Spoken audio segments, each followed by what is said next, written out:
الحمد لله وكفى وسلام على عباده الذين اصطفى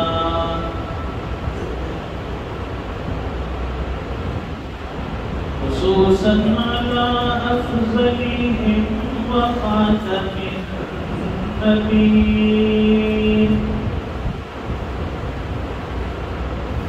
محمد الأمين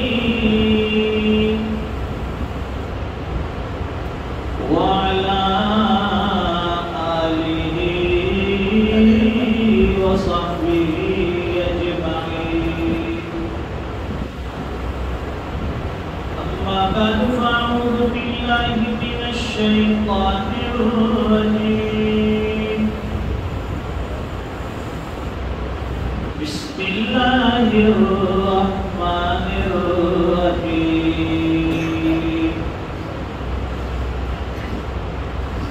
يا أيها الذين آمنوا اذكروا الله ذكرا كثيرا وسبحوه بكرة وأصيلا. صدق الله العظيم. اللهم صل على سيدنا ومولانا محمد وعلى آل سيدنا محمد وبارك وسلم. بزرگوں اور دینی بھائیوں،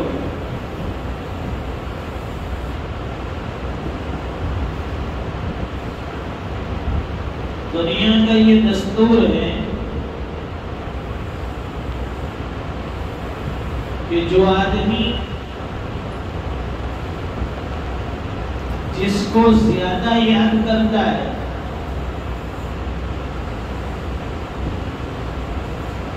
اس آدمی سے فطری طور پر انسان کو محبت ہو جاتی ہے. ایک تو یاد کرنے والے کو، جسے یاد کیا جا رہا ہے اس کی محبت،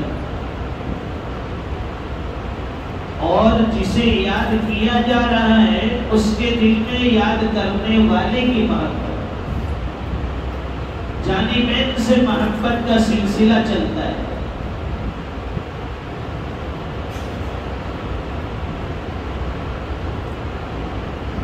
ایک آدمی دوسرے سے کہتا ہے کہ میں آپ کو برسوں سے یاد کرتا ہوں، آپ کا ذکر خیر کرتا ہوں،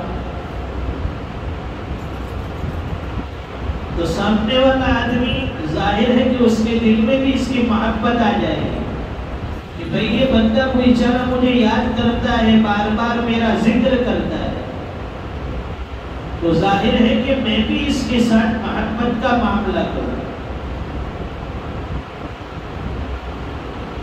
یہ انسانوں والی محبت ہے. اور جو محبت اللہ کے لیے ہوتی ہے اس پر اللہ تعالیٰ مغفرت فرماتے ہیں. دو مسلمان آپس میں اللہ کے لیے محبت کرتے ہیں تو اللہ تعالیٰ اس کے صدقے میں ان دونوں کی مغفرت فرما دیتے ہیں. اب یہ محبت ایک مرد کی دوسرے مرد کے ساتھ، ایک عورت کی دوسری عورت کے ساتھ، یہ اللہ کے لیے محبت کہلاتی ہے. لیکن کسی مرد کی اجنبی عورت کے ساتھ محبت، یہ اللہ کے لیے محبت نہیں ہوگی، یہ تو شیطانی دھوکہ ہے. کوئی آدمی کسی اجنبیہ سے کہے کہ میں تجھ سے بہت محبت کرتا ہوں، اللہ کے لیے کرتا ہوں، اس کا کوئی ثبوت نہیں، اس کی کوئی حقیقت نہیں، اور نہ شریعت میں اس کی اجازت ہے. اور پھر کہتے ہیں کہ میں تو اس کو بھائی مانتی ہوں اور وہ کہتا ہے کہ میں اس کو بہن مانتا ہوں۔ اجنبی مرد عورت کے اندر یہ بھائی بہنوں کا سلسلہ اور بھائی بہنوں والا تعلق نہیں ہوتا ہے، یہ سب بناوٹیں ہیں، دوسرے لوگوں کو دھوکہ دینے کے داؤ پیچ ہیں۔ بھائی بہن کی آڑ میں نہ جانے کتنے گھنونے کام اور کتنے گناہ ہو جاتے ہیں۔ اور ویسے بھی شریعت تو نہ کہتی ہے کہ اگر کسی کو منہ بولا بھائی، منہ بولی بہن یا منہ بولا بیٹا بنا دیا، شریعت نہ کہتی ہے نہ وہ تمہارا بھائی ہے نہ بہن ہے نہ تمہاری بیٹی نہ بیٹا۔ ما كان محمد أبا أحد من رجالكم، قرآن کریم کہتا ہے کہ حضور پاک صلی اللہ علیہ وسلم تم میں سے کسی کے باپ نہیں، وَلَكِنْ رَسُولَ اللَّهِ وَخَاتَمَ النَّبِيِّينَ، حضور تو اللہ کے رسول ہیں اور نبیوں کا سلسلہ آپ پر ختم۔ جب حضور کو نہ کہا کہ آپ کسی کے باپ نہیں ہو سکتے منہ بولے، تو میری اور آپ کی کیا حقیقت اور حیثیت ہے کہ ہم کسی کو بیٹا بنا لے، کسی کو بیٹی بنا لے، کسی کو بھائی، کسی کو بہن؟ یہ سارے دعوے جھوٹے ہیں۔ تو فرماتے ہیں کہ جس بندے کو کسی سے محبت ہوتی ہے وہ بار بار اس کا ذکر کرتا ہے، اس سے محبت کا اظہار کرتا ہے، اس سے محبت کا دکھلاوا کرتا ہے، اس سے بار بار ملتا ہے، ملاقات کرتا ہے۔ جیسے کہ ایک بندے کو کسی اللہ والے سے محبت ہو جائے تو اس اللہ والے کی مجلسوں میں جا کر بیٹھنا، ان سے ملاقات کرنا، ان کے بتائے ہوئے طریقے کے مطابق چلنا، زندگی گزارنا، تو ظاہر ہے کہ اس بندے کو اس اللہ والے سے محبت ہے۔ ماں باپ سے جب محبت ہوتی ہے تو ہم اپنے والدین کے ہر حکم کو بجا لاتے ہیں، بجا لانے کی کوشش کرتے ہیں۔ کیوں؟ کہ مجھے میرے باپ سے محبت ہے، مجھے میری ماں سے محبت ہے۔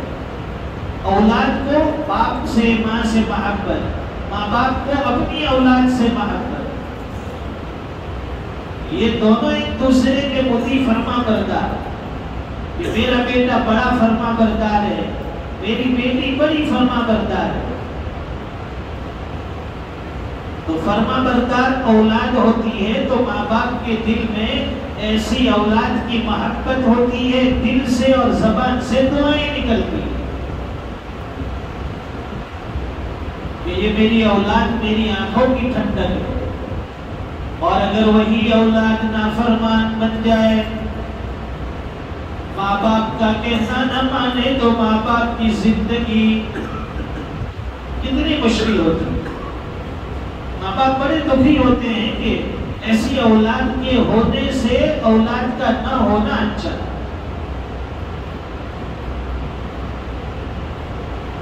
تو ذکر کی بات تھی کہ آدمی جس کو یاد کرتا ہے اس کی محبت انسان کے دل میں آتی ہے۔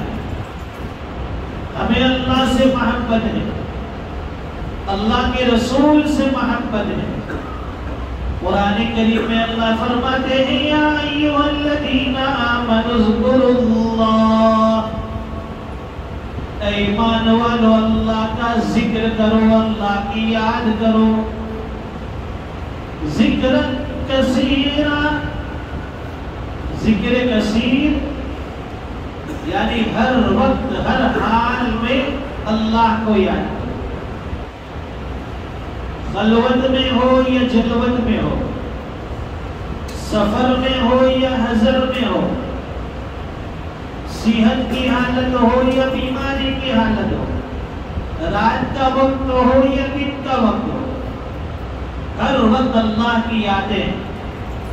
اور اس کا آسان طریقہ علماء نے لکھا ہے کہ اللہ کا ذکر کرنا اس کا مطلب یہ نہیں کہ 24 گھنٹے تسبیح لے کے بیٹھے رہو، ذکر سے مراد تلاوت قرآن، ذکر سے مراد تسبیحات، ذکر سے مراد دعائیں، ذکر سے مراد نمازیں، یعنی جتنی بھی نیکیاں ہو سکتی ہے وہ ساری چیزیں ذکر میں داخل ہیں۔ اور اس کا آسان طریقہ یہ بھی بتایا کہ جو اذکار معصورہ ہے، اذکار مسنونہ ہے، دن بھر کی جتنی دعائیں اللہ کے نبی کے واسطے سے اللہ نے ہم تک پہنچائی، احادیث میں جو جو دعائیں ہمیں سکھائی گئی اس کا ورد کرے، اس کو زندگی میں لائے، اپنے معمولات میں لائے، یہ بھی ایک طرح سے ذکر ہوتا جائے۔ جیسے ہم صبح میں بیدار ہوتے ہیں تو بیدار ہونے کے بعد ہمیں یہ تعلیم دی گئی کہ پہلے اٹھنے کی دعا پڑھیں، الحمدللہ الذی احیانا بعد ما اماتنا والیہ النشور۔ یہ بیدار ہونے کی دعا بچپن میں ہم نے یاد کی ہے مکتب میں، لیکن پڑھتے نہیں ہیں تو بھول گئے، اس کو معمولات میں لائے۔ صبح ہماری ہوئی اللہ کے ذکر سے، دیکھو کتنی پیاری صبح ہوئی۔ ایک صبح ہوتی ہے بغیر دعا کے، اٹھا اور آنکھیں نچوڑتا ایسے، ابھی تو ایک آنکھ کھلی ہے ایک آنکھ بند ہے، اور ہاتھ ادھر وہ نابینا کی طرف فون کی تلاش میں، اندھا آدمی کچھ تلاش کرتا ہے ایسے فون کے اوپر پہلا، ارے بھائی تیرا فون کہیں جانے والا نہیں ہے، اور کہیں امریکہ یورپ میں کہاں سے تیرے اوپر کوئی میسیجز آنے والے نہیں ہیں۔ پہلے تیری صبح تو ٹھیک ہو جائے، اللہ کے نام سے تیرا اٹھنا ہو جائے تو دعا الحمدللہ الذی احیانا بعد ما اماتنا والیہ النشور۔ اس کے بعد وضو کریں گے تو وضو کے وقت کی دعا بیت الخلا میں جانا ہے، اللہم انی اعوذ بک من الخبث والخبائث، باہر سے دعا پڑھے اور الٹا پیر پہلے داخل کرے، سر بھی ڈھانپا ہونا چاہیے کیونکہ اندر جو ہے شیاطین ہوتے ہیں بیت الخلا، تو سر ہمارا ڈھانپا ہو، باہر سے دعا پڑھ کے جائے، الٹا پیر پہلے داخل کرے، یہ ساری سنتیں عطا ہو رہی ہیں۔ صرف توجہ دینے کی ضرورت ہے، قدم قدم پر نیکیاں لوٹتے چلے جائے، اندر بیٹھ کر فارغ ہوں گے، باہر نکلیں گے، سیدھا پیر نکالیں گے، غفرانک الحمدللہ الذی اذھب عنی الاذی وعافانی، ساری گندگیاں دور ہو گئی، اللہ نے عافیت عطا فرمائی۔ وضو کریں گے، وضو کی دعا بسم اللہ العلی العظیم والحمدللہ علی دین الاسلام، الگ الگ طریقے سے دعا ہے، کوئی شارٹ ہے کوئی طویل ہے، الفاظ کے اختلاف کے ساتھ،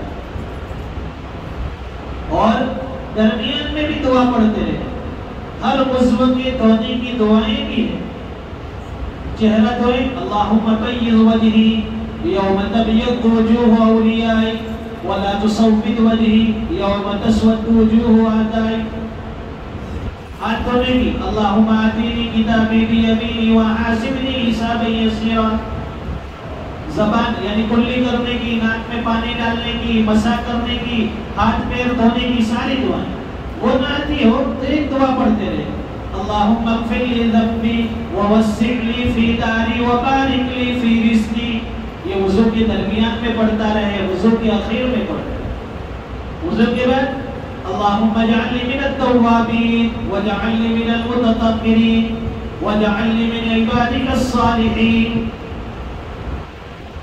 کپڑا پہنیں گے جمعہ کا دن ہے، الحمدللہ الذی کسانی ما اواری به عورتی واتجمل به فی حیاتی، کھانا کھانے بیٹھے بسم اللہ وبرکت اللہ، کھانے کے بعد الحمدللہ الذی اطعمنا وسقانا وجعلنا مسلمین، ساری دعائیں۔ سونے گیا اللہم بسمک کو دعا کیا، ہر وقت کی یہ دعائیں ہیں اذکار معصورہ، جو حضور پاک صلی اللہ علیہ وسلم نے ہمیں بتائی 24 گھنٹے کی زندگی میں کتنی دعائیں اور کتنا ذکر اللہ کا ہمیں نصیب ہو جائے. بہت آسان چیز ہے.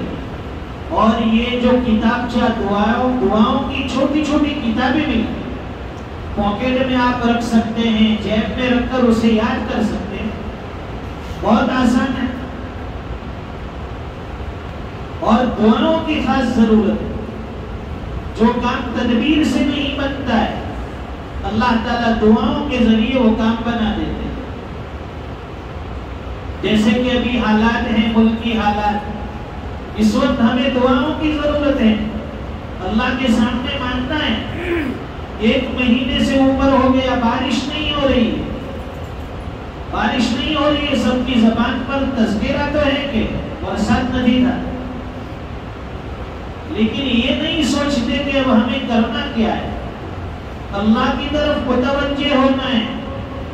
کسی کو گنہگار نہیں کہنا ہے کہ لوگوں کے گناہ بہت زیادہ ہو گئے, اپنے آپ کو گنہگار سمجھے کہ اللہ میں گنہگار ہوں, میرے گناہوں کو معاف کر دے. اور مخلوق خدا پریشان ہیں, یہ چرندے پرندے درندے یہ سب پریشان. رحمت کی برکھا برسا دیجیے, رحمت کی بارش نازل فرما دیجیے. اور جب طویل عرصے تک بارش نہ ہو تو صلاۃ الاستسقاء کا بھی حکم ہے کہ بارش کے لیے دعائیں کی جائے.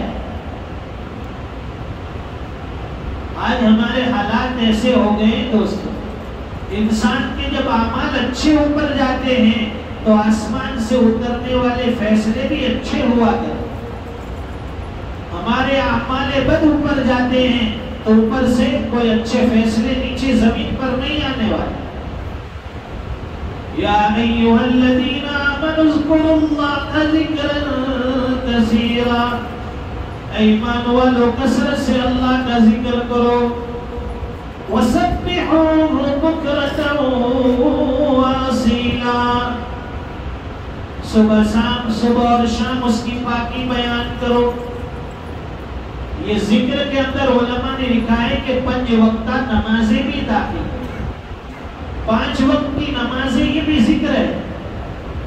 آدمی نمازوں میں کیا ہوتا ہے, ذکر ہوگا. اس میں تلاوت قرآن, تسبیحات, دعائیں معصورہ, یہ ساری چیزیں یعنی یہ سارے اذکار مل کر ایک نماز کی شکل دی گئی. نمازوں کی پابندی کر لیں.